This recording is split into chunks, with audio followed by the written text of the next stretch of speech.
There's a new ruling coming down from FASB, the Financial Accounting Standards Board, and I'm quaking in my boots. This is a new mark-to-market story in the Heard on the Street column of the Wall Street Journal.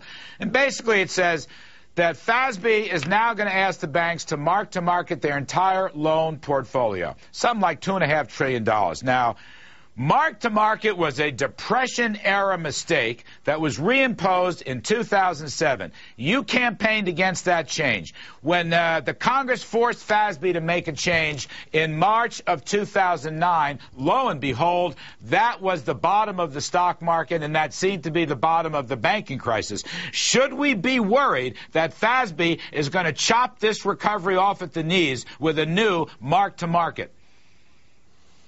We should be frightened to death that FASB might just do what it's saying it's going to do, which is to mark loans to market.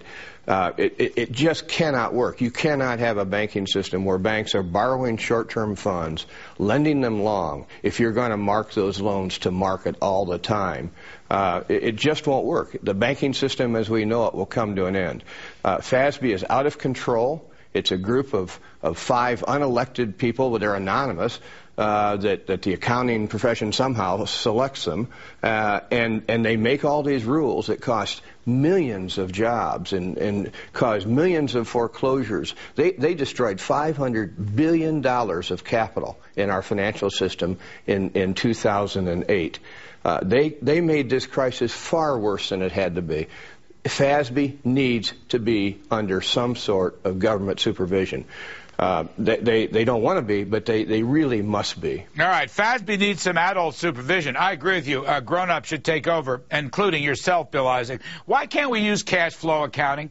What's wrong with cash flow accounting? If a loan, whether it's a mortgage or a commercial loan, if it's being serviced, why isn't that sufficient?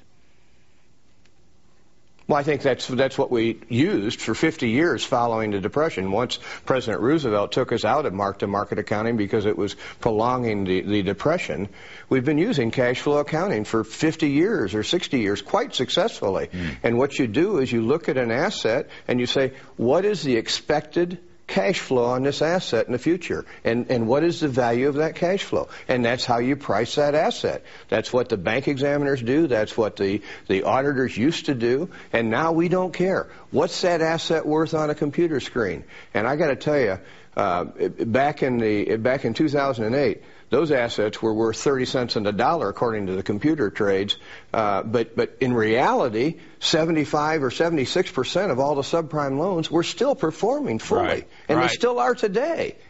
We destroyed all that capital needlessly. All right, Bill Isaac, go in there and fight. Stop FASB. I mean, mark-to-market just scares the daylights out of me. Destroy the stock market, destroy the recovery, destroy the whole bloody world. Anyway, Bill Isaac, former FDIC chair, thank you very much.